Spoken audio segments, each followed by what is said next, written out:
Okay, boys, here we go.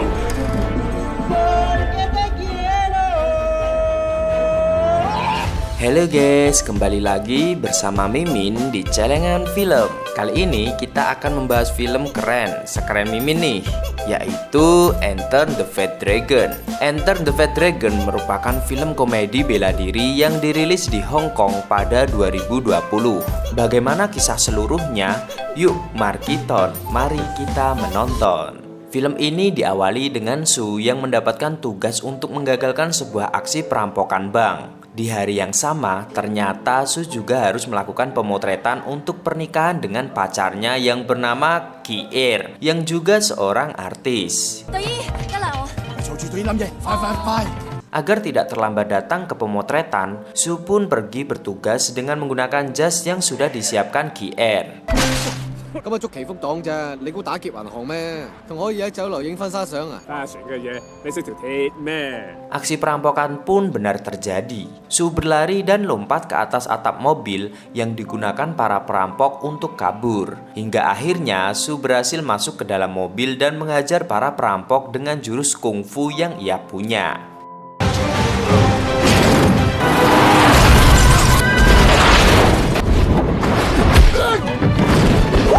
Saat sedang berusaha mengalahkan para pelaku, tiba-tiba ada dua reporter dengan mobil menyiarkan aksi heroik Su secara langsung.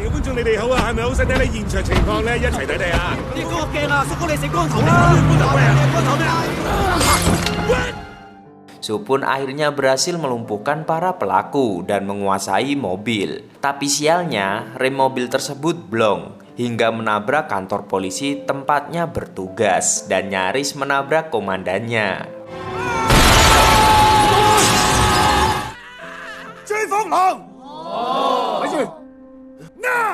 Malam harinya, Su bertemu dengan Kier. Saat itu, Kier terlihat sangat marah kepada Su yang lebih memilih tugas daripada dirinya. Perdebatan pun melebar ke Su yang tidak naik-naik pangkat dan tidak pernah benar-benar paham tentang Kier. Akhirnya perdebatan mereka pun berujung tangan Kier yang patah hingga akhirnya dibawa ambulan.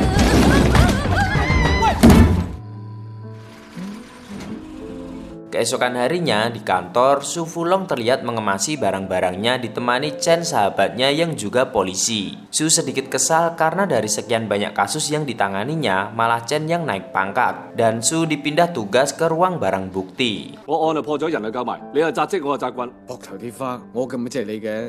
Selama cuti dimanfaatkan oleh Su untuk bersepeda, sampai akhirnya Su terjungkal dan mengakibatkan kakinya patah. Kini Su menghabiskan hari-harinya duduk di sofa menonton film tokoh idolanya yaitu Bruce Lee sambil ngemil. Kini Su menjadi doyan ngemil setelah dipindah tugaskan ke ruang penyimpanan barang bukti. Hingga 6 bulan kemudian badannya menjadi sangat tambun. Hari-harinya hanya sendiri, termasuk saat merayakan ulang tahunnya sendirian dengan sebuah roti dan lilin. Sebelum meniup lilin, ia berdoa agar warga tetap aman.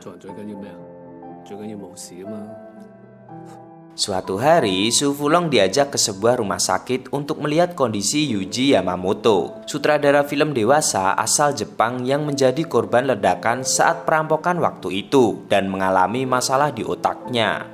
Chen mengatakan jika Yuji terlibat kecelakaan lalu lintas di Tokyo. Chen kemudian menugaskan Su Fulong untuk pergi menyerahkan Yuji Yamamoto ke polisi di Jepang. Chen menjanjikan jika misi yang diberikannya berhasil, maka Su akan kembali ditugaskan di luar, tidak di ruang penyimpanan barang bukti lagi. Akhirnya, Su Fulong pergi mengantarkan Yuji Yamamoto dengan pesawat. Karena kondisi Yuji yang kurang beres, maka Su memborgolnya. Saat mengantri di toilet pesawat, Su Fulong tidak sengaja bertemu dengan mantan kekasihnya Kier, yang baru saja keluar dari toilet. Kier pun hampir saja tak mengenali Su Fulong karena saat ini Su Fulong sangatlah gemuk. Keduanya pun terlihat sangat canggung satu sama lain. Sebelum kembali ke kursi masing-masing, karena pesawat akan lepas landas, Su Fulong berniat mengajak Kier makan siang. Belum mendapatkan jawaban dari Kier, seorang pria Jepang tiba-tiba muncul meminta Kier untuk segera duduk. Pria yang merupakan klien Kier pun menyadari keberadaan Yuji Yamamoto di dalam pesawatnya. Setibanya di Jepang, Su Fulong dijemput oleh 2 orang. Satu laki-laki berkacamata bernama Endo yang bertanggung jawab atas pemulangan Yuji dan satu lagi wanita berambut keriting sebagai penerjemah polisi Jepang yang bernama Maggie. Di tengah perjalanan, Endo mencium bau busuk dan menyebut Yuji keceret. Waduh. 嗱你唔係我啊，我冇食過熱氣嘢啊。 Kemudian, Yuji diajak ke toilet umum dan ternyata Endo menjebak Yuji. Ternyata ia sudah menyiapkan orang untuk menghabisi Yuji di toilet. Saat Su Fulong sedang asik mengobrol dengan Maggie, tiba-tiba ia melihat Yuji lari keluar dari toilet tanpa menggunakan celana. Su Fulong pun berusaha mengejar Yuji. Selanjutnya, Su Fulong menelpon Chen memberitahu jika Yuji kabur. Seketika Chen pun marah-marah dan memaki Su Fulong. Su Fulong pun bingung harus bagaimana. Tiba-tiba Endo datang dan mengabarkan jika Yuji hilang dan tidak ditemukan. Mendengar kabar tersebut, Su pun kaget dan semakin panik. Chen kembali menelpon Su Fulong dan semakin marah. Su pun berjanji tidak akan kembali ke Hong Kong sampai ia menyelesaikan tugasnya. Ternyata Endo berbohong. Ia ternyata menemukan Yuji dan menyerahkan Yuji kepada pria yang merupakan klien QR. Di sana Yuji dipukuli tanpa menggunakan baju sama sekali. Ternyata sebelumnya saat Yuji sedang syuting film dewasa, ia tidak sengaja memergoki penyelundupan barang terlarang dan merekamnya. Beralih ke Su yang baru saja memergoki polisi Jepang melepaskan gangster yang sudah membuat keonaran dengannya gara-gara memalak sebuah restoran. Xiao Su, mantan seniornya di kepolisian yang kini tinggal di Jepang, mengatakan hal itu adalah hal biasa. Kemudian Xiao Su dan Su Fulong saling curhat sambil minum bir di loteng. Keesokan harinya, Su Fulong bergegas datang ke lokasi di mana Yuji ditemukan tidak bernyawa di Teluk Tokyo. Di TKP pun ada Endo dan Maggie yang sudah lebih dulu datang. Endo kembali berbohong dan mengatakan jika Yuji meninggal karena bunuh diri overdosis. Kemudian Endo meminta Su Fulong untuk segera pulang ke Hong Kong. 佢成個身瘀晒，但係冇腫過喎。遺體発見から8時間だよ。さあ、go Hong Kong。 Bye bye. Sepertinya tidak begitu saja Su Fulong akan pulang ke Hong Kong. Pasalnya, ia masih merasa curiga dengan kematian Yuji.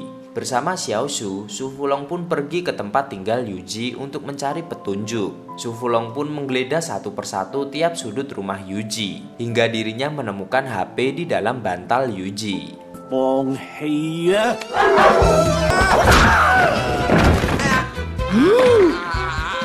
Kemudian, saat makan ramen, Xiao Hu, keponakan pemilik restoran dekat rumah Xiao Su, mengantarkan HP yang ditemukan di rumah Yuji. Xiao Hu mengatakan HP-nya kemasukan air dan sudah beres. Kemudian, Xiao Su melihat ada video di Tsukiji yang merupakan pasar ikan dan bersedia membawa Su Fulong ke sana. Su Fulong dan Xiao Su pun pergi ke Tsukiji. Su mendapati QR sedang menjadi bintang tamu acara pelelangan ikan tuna. Tapi Su kembali ke tujuannya, yaitu untuk mencari informasi lanjutan. Saat Su Fulong dan Xiao Su berkeliling pasar, Xiao Su melihat ikan tuna jatuh. Seketika ia mengambilnya dan memakannya. Tapi ia justru teler setelah memakannya. Ternyata di dalam ikan tersebut ada barang terlarang. Tiba-tiba gangster pemilik ikan tersebut datang dan menghajar Xiao Su. Su Fulong datang menolong Xiao Su dan menghajar para penjahat. Meski kini Su Fulong sedikit tambun, tapi ia masih terlihat gesit dengan jurus-jurus kungfunya. Bahkan Su Fulong menantang pria penjahat untuk berkelahi dengannya. Gara-gara kekacauan yang terjadi, QR pun memarahi Su Fulong. QR merasa jika Su Fulong mengacaukan pekerjaannya. Tak tinggal diam, Su Fulong mencoba menjelaskan kepada QR jika orang-orang yang bersama QR adalah penjahat.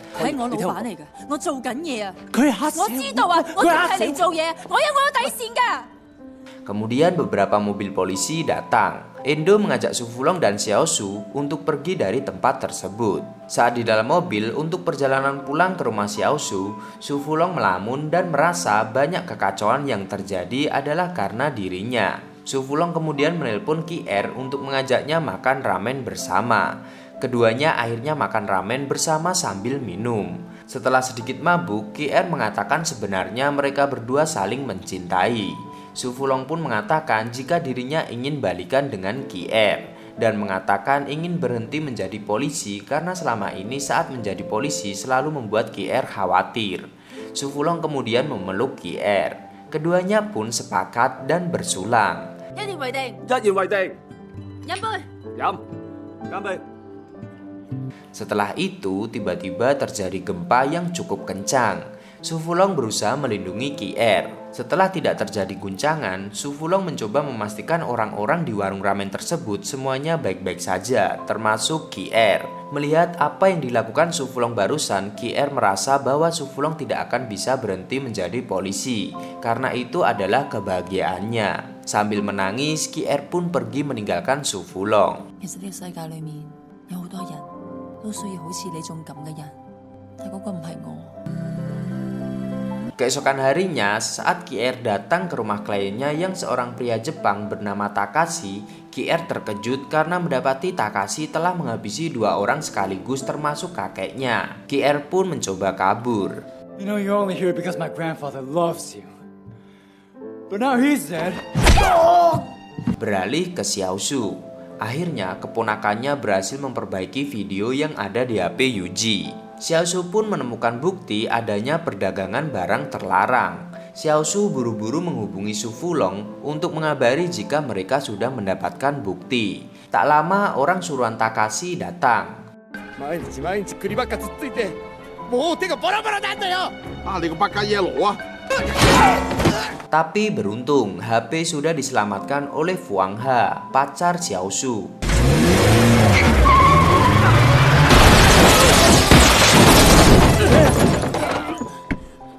Saat dikira sudah aman, tiba-tiba Xiaoshu ditusuk dari belakang oleh anak buah Takashi. Dengan gesit, Su Fulong datang langsung mengajar anak buah Takashi. Lagi-lagi dengan jurus kungfunya, tidak butuh waktu lama, Su Fulong berhasil melumpuhkan orang-orang Takashi.